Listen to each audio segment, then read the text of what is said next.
ये BT act तो repeal होना ही चाहिए। और मैं समस्त देशवासियों से निवेदन करता हूं, इस बार की बुद्ध पूर्णिमा आप सब लोग 12 मई को बौद्ध गया में मनाएं। मैं आपसे आह्वान करता हूं, सब लोग पूरे देश से आइए, हम लोग भी आ रहे हैं और हम मिलकर बहुत शांतिपूर्वक तरीके से इस बार की बुद्ध पूर्णिमा माँ बोधि महाविहार में मनाएंगे। मैं निवेदन करूंगा सुलेखा ताई जो महाराष्ट्र की पूर्व मंत्री है, चूंकि वो कल डेलीगेशन में साथ थी, वो भी अपने विचार इस संदर्भ में रखेंगी। नेशनल माइनॉरिटी कमीशन की चूंकि मेंबर भी रह चुकी है सुलेखा ताई। जय भीम, जय संविधान। उपस्थित आदरणीय आकाश लामा जी, उपस्थित आदरणीय राजेंद्र पाल गौतम जी, हमने कल अल्पसंख्यक के मंत्री और संसदीय मंत्री माननीय किरण रिजिजू जी से मुलाकात की और जैसे बताया गया है कि बहुत सकारात्मक बात हुई है। सरकार की तरफ से उन्होंने आश्वस्त किया है और मुझे लगता है कि जिस तरीके से आंदोलन चल रहा है आकाश लामा जी के नेतृत्व में, पूरे महाराष्ट्र में नहीं, पूरे भारत में नहीं तो पूरी दुनिया के बौद्धों को एक जागरूक करने का काम, इस आंदोलन का बहुत बड़ा अचीवमेंट ये है कि दुनिया के बौद्ध जागरूक हो गए हैं कि बुद्ध गया टेम्पल एक्ट 1949 ये अनकॉन्स्टिट्यूशनल है, असंवैधानिक है और इसको कैंसिल करना जरूरी है। ये बात रिजिजू जी को बताया गया और उन्होंने भी इस बात को माना है। मैं आपको बताना चाहती हूँ कि इसके पहले भी कई आंदोलन हुए मगर इतना लंबा आंदोलन कभी हुआ नहीं है और पूरे देश से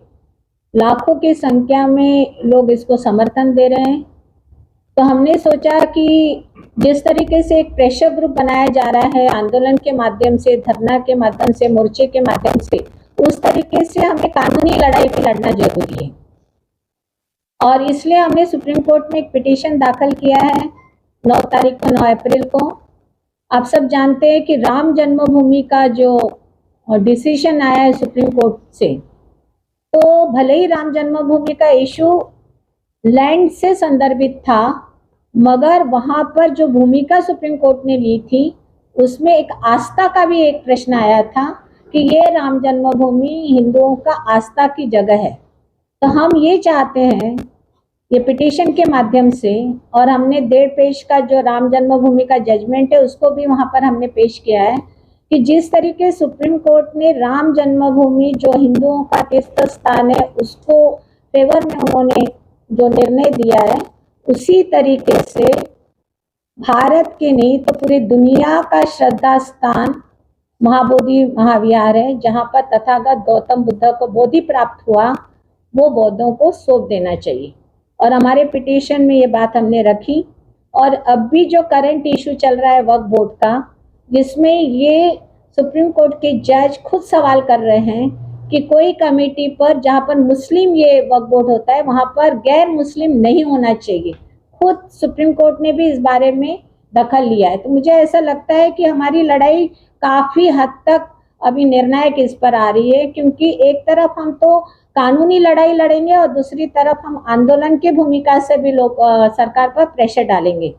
तो मुझे पूरा विश्वास है कि ये बहुत लंबा चलता हुआ हमारी जो मांग है, ये अनागारिक धर्मपाल जो थे श्रीलंका से आए थे उस जमाने से ये हमारी मांग है। और आप देखेंगे कि गौतम साहब भी जानते हैं और लामा साहब भी जानते हैं कि ये बहुत अनकॉन्स्टिट्यूशनल है। मैं नेशनल माइनॉरिटी के कमीशन मेंबर होने के नाते में आपको बताना चाहती हूँ, 2 नेशनल माइनॉरिटी कमीशन के रिपोर्ट है जहाँ पर बताया गया है कि ये अनकॉन्स्टिट्यूशनल है, असंवैधानिक है, जहाँ पर बौद्धों का पूरा वहाँ पर वर्चस्व होना चाहिए, वहाँ पर बौद्धों का वर्चस्व नहीं है, वहाँ कमेटी में गैर बौद्ध लोगों को रखा गया है। तो मुझे ऐसा लगता है कि एक तो ये एक्ट 1949 का है, बुद्ध गया टेम्पल एक्ट, तो जब हमने संविधान स्वीकारा 1950 में, तो उसमें ऑलरेडी आर्टिकल 13 में ये बोला गया है कॉन्स्टिट्यूशन का कि जो एक्ट 1950 के पहले होगा, 50 के पहले होगा, वो वैसे भी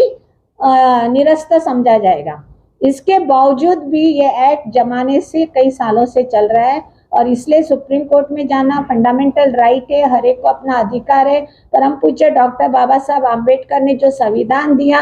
75 साल पूरा देश मना रहा है संविधान का, और जब संविधान में जो लिखा है उसकी मांग अगर हम कर रहे हैं तो ये बहुत जस्टिफाइड है। और मुझे पूरा विश्वास है कि जो आंदोलन यहाँ पर चल रहा है, ये आंदोलन भी एक तरफ चलेगा और दूसरी तरफ हम कानूनी लड़ाई भी लड़ेंगे, और पूरा भरोसा है 200% कि ये सुप्रीम कोर्ट का निर्णय